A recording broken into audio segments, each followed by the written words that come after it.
what did we say should be the first step that we take when breaking down a question, starting a DBQ?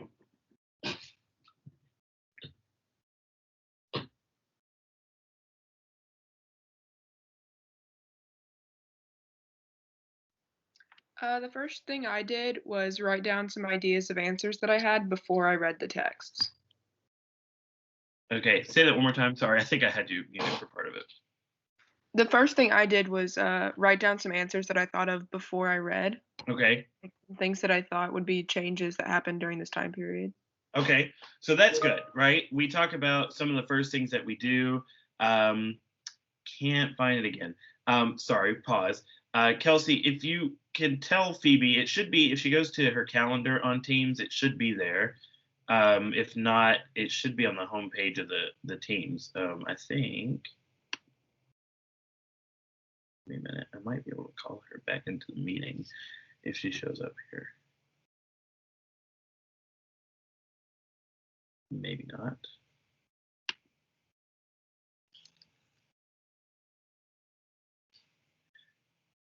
Yeah. All right, I think that's happening. Okay, so all right. So yeah, that is good. So one of the first things, and we kind of maybe jumped a step. Does anybody know what I'm going to say when I say we jumped a step? That's really, Liz is probably right on in saying that's the first thing, but like if we break it down a little bit more, what might you do before that, before you even come up with changes? Wouldn't it just be to mark up the question? Yeah, right. Yeah, Price says to mark up the question, to really break down the question and figure out what it's asking you. And so like we could do that in a couple of ways. Just kind of attempting to get an idea of what the question is asking us. So we typically start with the verb evaluate, right? That's pretty much what it's always going to say. So we don't probably have to dig too deep into what evaluate is in a DBQ, but to some degree, we said before, you have to assign some amount of value to the change. What you're evaluating is the extent of change. So you don't want to just say it changed. You want to say add some kind of value to what kind of change. There was a massive change. There was a minuscule change. I don't know. You could use other words that don't start with M. But there is some amount of change that you're attempting to look there. There was a large change. There was a significant change regarding this or that. So when we say evaluate, there needs to be some amount of value to that which it's asking you to do, which in this case is change. The reason we took out continuity is because most the DBQs and LEQs that you have, and well, I'll talk about that in a minute. The DBQs and LEQs that you have aren't going to ask both anymore. They used to ask both because the skill was changing continuity over time, but it doesn't do that anymore. So just remembering that when you see change, to get that final point, you could also talk about continuity, and that's why we took out continuity in this case.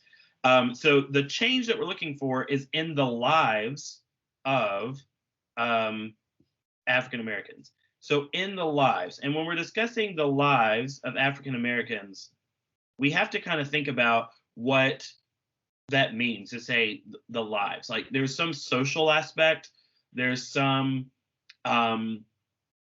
there's some amount of maybe, I don't know, the livelihoods, the day-to-day workings of this group of people. In this case, we're talking about African Americans. And of course, where those African Americans are is also important. So in the lives of African Americans in the South. That's significant because you might kind of slip up and start thinking about the Great Migration and really start to focus in on the differences in their lives in the North. But that's not what it's asking you. It's talking about just the lives of African Americans in the South. And then the period is 1865 to 1905. Why is that important, Liz? Why do you need to know 1865 to 1905? Because 1865 was the year the 13th Amendment was passed. Okay, that's helpful. that's you again maybe jumped over me, my thinking a little bit. I'm a little bit lower down level. What do you need? What's important about those years for writing the DBQ? Well, you don't want to say something that's not in those years. Right, because your evidence has to be within that time period, right? So I was asking you specifically because you said the next step was to write down some things that you know. So we've said before the next step is to look at just some things that you're thinking. And so in this case, you probably also want to write down evidence, keep a list of evidence. Why did we say you want to put evidence down before you do anything else? Because then you can like figure out which documents go with which pieces of evidence. Right. Yes. Then you can figure out which documents go with it and do what. Once you have that list, what are you going to do if you come across something that is in the documents? That's for anyone.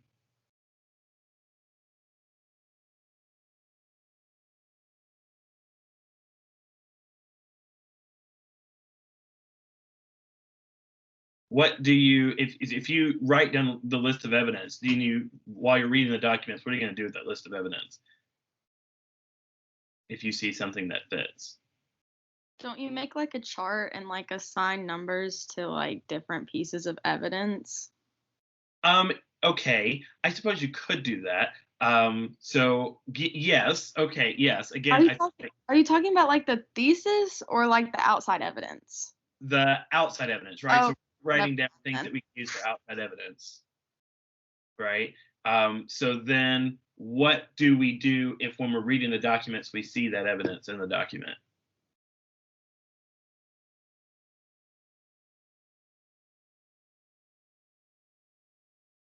All right, let's come back to that. Let's just jump over that real quick and we'll look at some of the evidence. What evidence did we write down for this?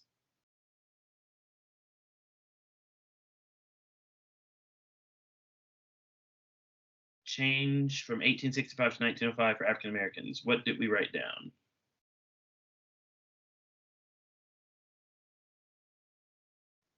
I wrote down like the Jim Crow laws and Plessy v. Ferguson. Jim Crow, Plessy v. Ferguson, and was that it? Yeah, that's what you said. I thought of something else when you said that, but okay, what else?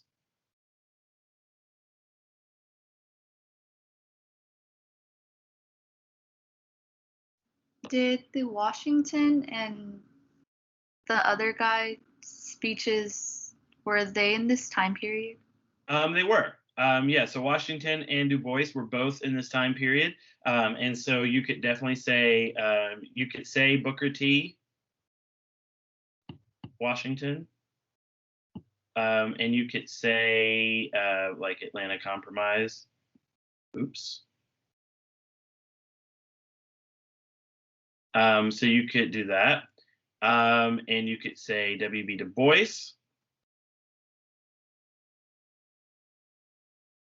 I'll leave that there. I'll probably know what that means. Absolutely. What else?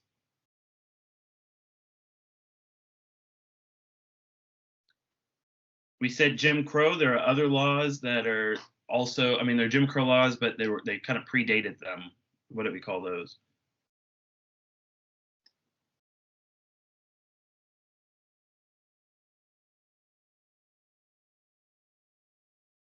Black codes. So yeah, I thought of, with Jim Crow, I thought of black codes. And with Plessy v. Ferguson, I thought of separate but equal.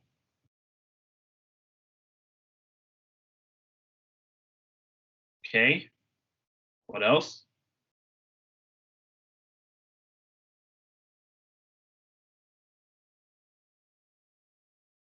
Any people that were maybe against these laws during that time? Any groups of people that, I'm sorry, were against the rights of African Americans at this time? There's the Ku Klux Klan and the white supremacists, the Redeemers, all those groups. Yeah, white KKK, Redeemers. And you can talk about Redeemer governments. You can talk about Bourbon Redeemers. You can talk about a lot of things. The White League.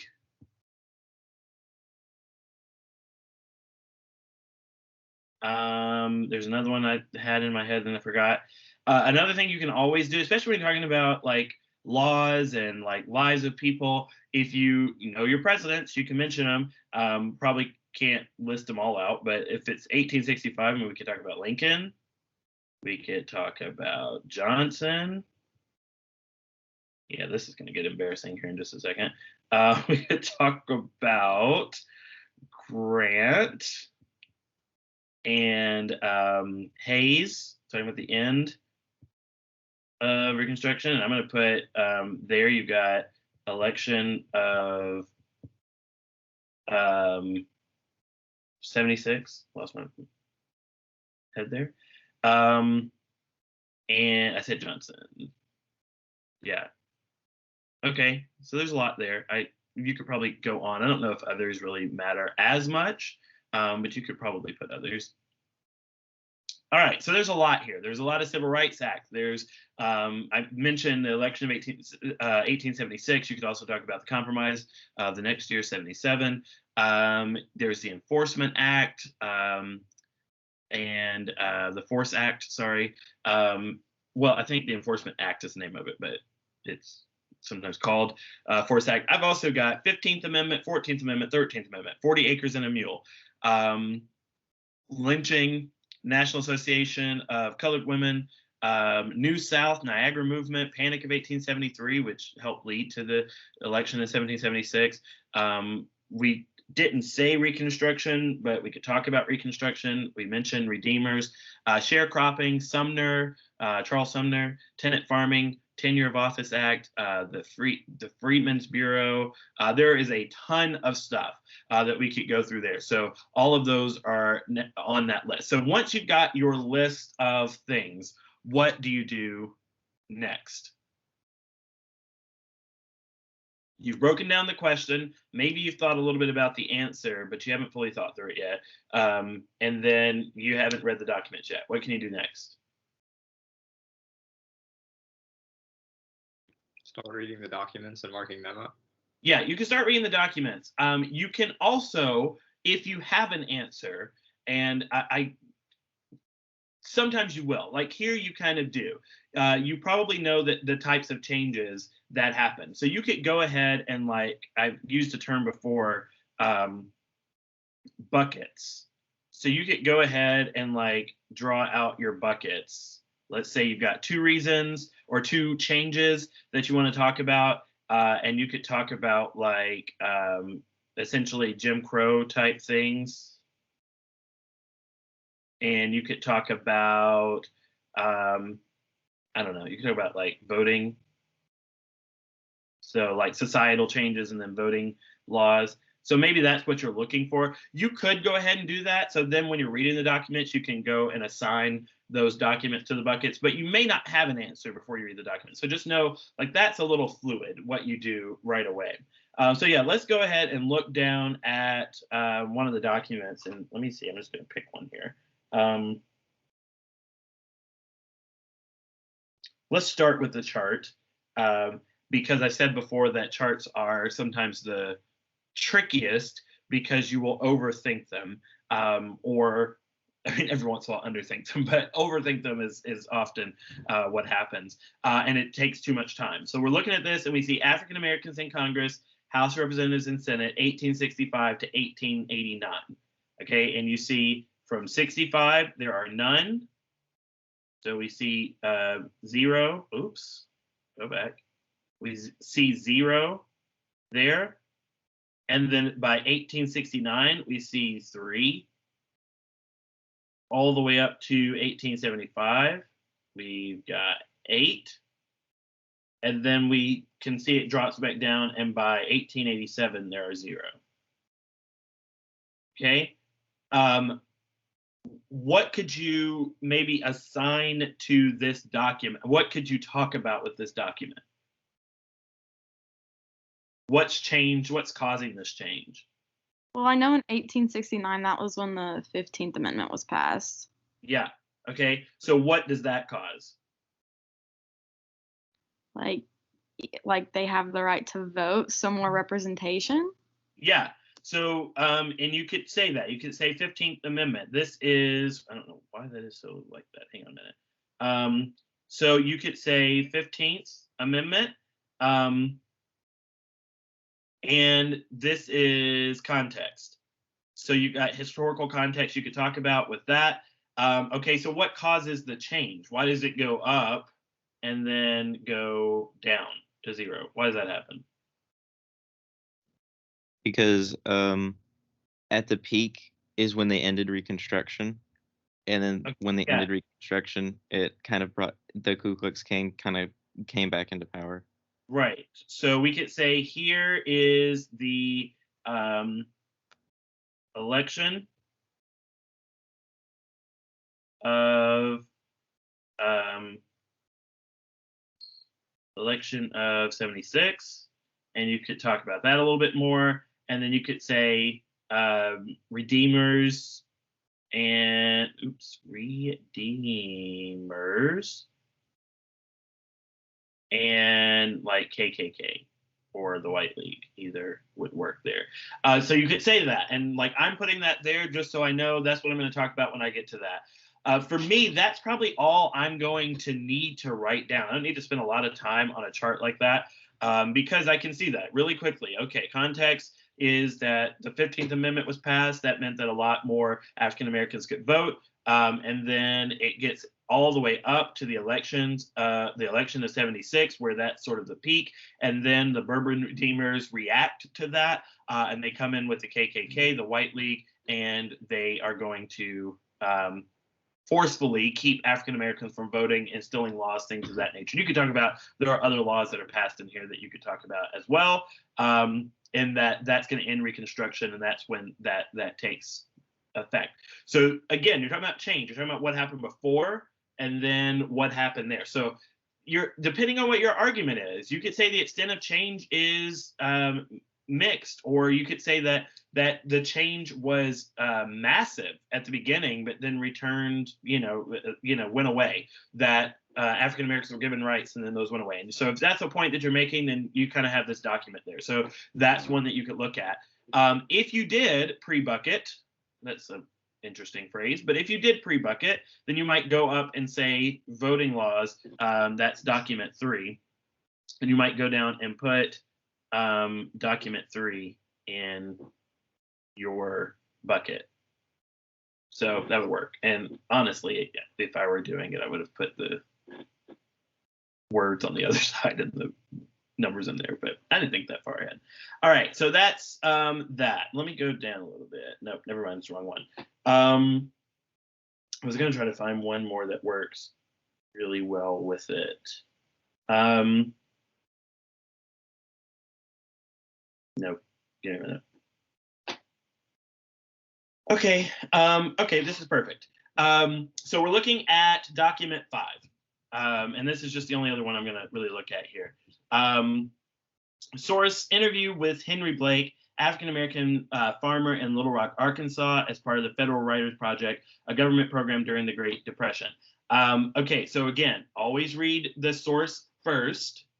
Why read the source first? I've said before. Somebody tell me why you should read the source first. It gives you more context for the document. It does. It gives you context for the document.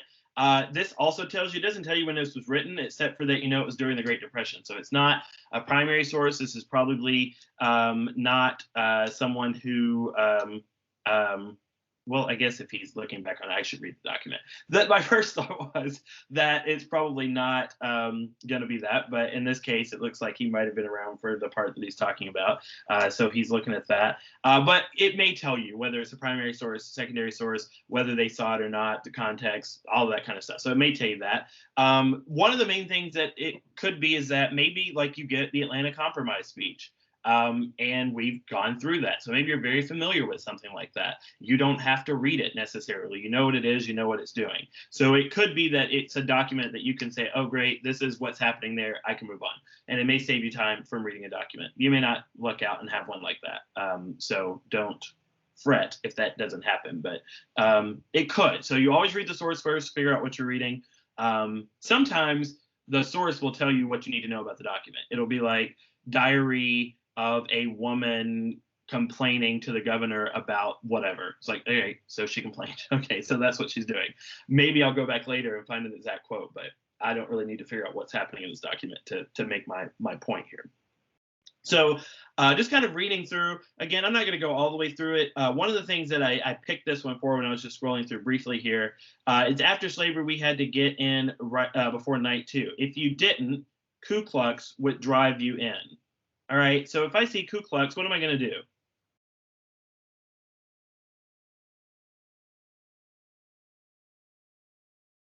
I'm going to go back to my list and do what?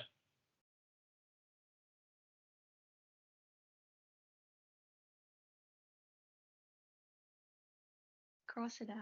Yeah, cross it out.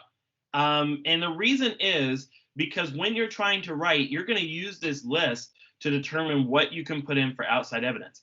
If it's mentioned in the document, it is not outside evidence. So you have to go back and mark it out.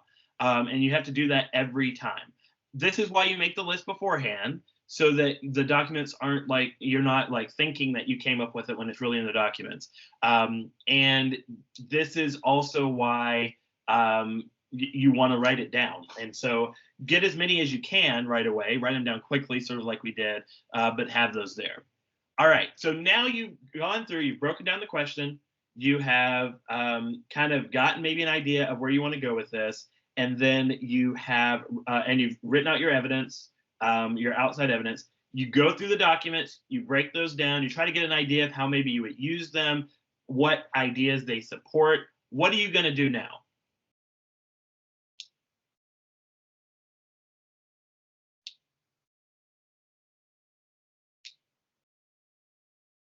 Start to form your thesis. Start working on your thesis, absolutely. Right, and remember all the parts. We have broken it down. We know the parts that we need. We need to evaluate. We need to assign value, right? So we need to evaluate the extent of change in the lives of African Americans in the South during the period 1865 to 1905. And you're going to put all of that into your thesis. Somewhere, somehow, you're going to try to put all of that and reword it into your thesis. Okay, so in this case, you might say during the period 1865 to 1905, great change occurred in the civil rights of African Americans with the gaining of citizenship and voting rights with the 14th and 15th Amendments or something like that, whatever. And access to political power. However, that change or was cut short, or it was mitigated, or it was reduced, or it whatever by I don't know. You could say like white supremacist retaliation. You could say whatever that led to oppressive laws throughout the South. I don't know. I'm just making this up. The idea was I was trying to put all of those things in there, right? And you've said the time that we're talking about. You have talked about what kind of changes happen. In this case, the change is not consistent. We've talked about that in this class as well, right? We've said that throughout history, we often think that American history is this continual like trek of progress. And in reality, that is not the case, right? It progresses upwards at some point. It's more of a like a jagged than a straight line. There's a huge moment of progress, like the end of the Civil War, 14th, 15th Amendments, usually followed by extreme backlash that kind of brings all of that back down to reality. We see that repeatedly. We'll talk about when we get to the Civil Rights Movement. We see Brown versus Board, and almost immediately in retaliation, we see the lynching of Emmett Till, which starts that cycle over again and to a degree. So it's not continual progress. And so that's kind of what you're saying here. There is great change, right? That is a positive change for civil rights, but then that change is quickly wiped away by this. Or you could potentially say that they had, the change was that they went from being enslaved with I don't know, you could almost say certain protections of slavery in terms of like having a place to live and eat, to being like targets of oppression and whatever. So it depends on what argument you wanted to make there. That you could say, yeah, there was a lot of change here, but maybe not progress, maybe not positive change. So anyway, that's what you're putting together. And once you have that, once you have all of these pieces, you've gone through the documents, you know what each document says and how you want to put it. That's what the bucketing part to me is so important, because it kind of allows you to go ahead and say, what 2 parts am I going to mention in my thesis, so that I can set up those middle paragraphs. If you have the bucketing, you know where the documents go, you know which one you're going to do, and you know that you have evidence, and you can kind of throw that in there. And probably as you're writing documents, you say, okay, I can mention this evidence here, I can do that. And you could put evidence in your buckets. Then yes, you may have taken 20 minutes, you may have taken 25 minutes to prepare and to plan and those types of things, but you don't need all of that time to write if you're this prepared, right? So take the time to read the documents and map all of this out. As we talked about, don't jump right in and drown, panic, and just start writing. Take the time to get all of that out. Then you can write an essay in 35 minutes. There's no issue with that. So take that time to do it. This is going to lead to a much better score. Remember also that when you're going through that, you're trying to get those pieces of analysis. You're trying to get like purpose. We've talked about that, purpose, historical context. We've talked about audience, right? You're trying to get all of those in there for at least 3 documents, well, one of those each for 3 documents. And then, yeah, also your point about also talking about continuity or synthesizing and saying, while the change didn't happen here, you could go and say a lot of African Americans are going to leave the South through the Great Migration, blah, blah, blah, blah. And that's your synthesis. That's your connection to the future. So you can put all of that in there, but plan that out. Have an entire plan. And then just write solid straight for 35, 40, 45 if you're lucky and can get that much time, minutes, but just write with this plan, this roadmap going. Okay, I have a hand. It is whoever it is, share. So I have a question about like context. Yeah. Could you use like slavery and the 13th Amendment as context, even though the 13th Amendment was passed in 1865? So you could use it for the overall context. That would be great. The 13th Amendment is a little bit harder, so I might say instead just do like the Emancipation Proclamation, just to, even though the 13th Amendment actually does the freeing, just for the purposes of the time, I wouldn't do the 13th Amendment. But your context, if you're talking about overall context, like point the B on the scoring guide, if you're talking about that, then that's not a huge issue. Yeah, does that make sense? Yeah, I'm just talking about like the contextualization point. So you could use the Emancipation Proclamation for that. I think it would be easier, but yeah, you could probably make it work either way. If that makes sense. I don't think you would lose a point for mentioning the 13th Amendment. Okay, thank you. Yeah.